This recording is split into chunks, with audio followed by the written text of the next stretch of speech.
good afternoon, or whatever time you're watching this at. I hope you're having a great day. Back for episode 3 of sharing the stories behind my songs.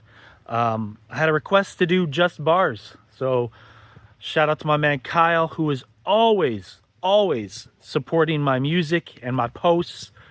If I post something up, I know probably within an hour Kyle will be commenting on it.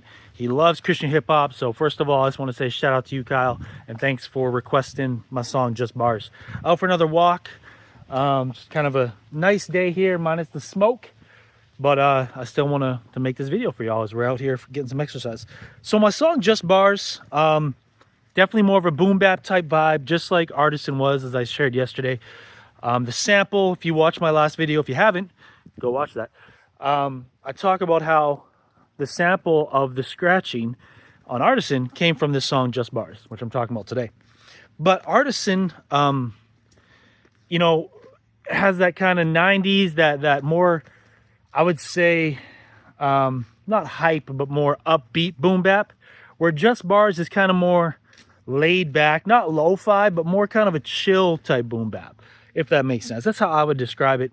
It's all about the listener and what you feel, but as the writer and creator, that's kind of the way I design it. More of a thoughtful boom bap track.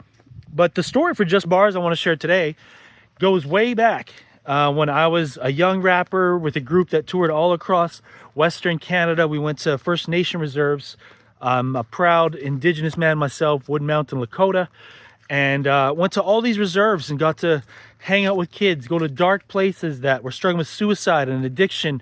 And whenever we went on these reserves all across, Alberta, Manitoba, Saskatchewan, of course, BC, we'd run into artists that really weren't artists. Young Indigenous youth, male, female, who had the skills to rap, had the skills to write, had the skills to break dance, whatever it might be. The gifts were so evident in the young people across Canada on the reserves. Some of the best rappers I know in Canada are Indigenous. And so it was at one of these shows that we had just performed, and we were just hanging out after, meeting kids, signing autographs, just being in the community after performing, right?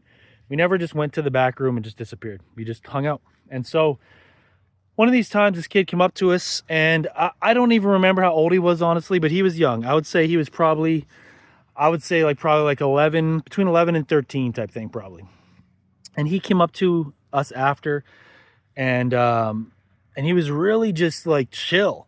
And he came right up to us. He wasn't intimidated at all. And he just said, "Yeah, it was a good show. Like, loved you guys, loved your songs." We're like, "Oh, thanks, man. That was really cool." And he's like, "Yeah, but I can do what you guys do." And I remember some of us were just kind of like, "What?" Because he was young. He was like super little too. He's like, "Yeah, I can do what you guys do. Like, it's easy." And that's when we're like, whoa, wait a minute. Like, some of us, in the group were just like, just come chill, come sit with us and talk for a little bit here, right? And he kind of went on to say, like, well, it's easy. And we're like, well, why do you think it's easy? And he's like, well, I can rap and stuff. And we're like, okay, but like, why do you think it's easy? And he's like, well, it's just rhymes. Like, he's like, I can rhyme and I can put songs together, and I could put, this rhyme with this rhyme. And, this kid thought that that's all it took. Was just some rhymes put together, and there you go, you got a song. And he didn't think about what it takes to really craft a song, obviously, at his age, or what it takes to perform a song on stage. And so I kind of kept that in my mind over the years, that maybe a lot of people who listen to rappers like, it's easy to do. I'm here to tell you that if you do it right, it is not easy to do whatsoever. It's a craft. It takes years and years and years. I've been doing this for a long time.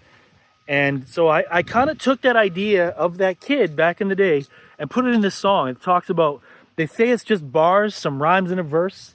I see it as a pen painting pictures with words.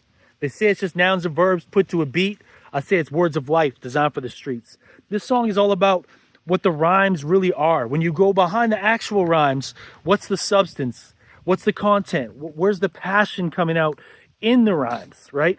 It is easy for anybody nowadays to be a rapper, but are you a true lyricist? Are you someone who really has meaning behind those bars, which are the rhymes, in your music? And so that's what this song's about. Produced by my homie Liam Bushy, who at the time I got it, I think he was like, it was his 16th birthday, I think it was, the night that I purchased this beat. He's still been making beats. Shout out Liam Bushy. I'll tag him in the comments. Making a lot of beats for big Christian hip-hop artists. So that's Just Bars. And again, Kyle, thanks for the recommendation. What song should I do next? Let me know.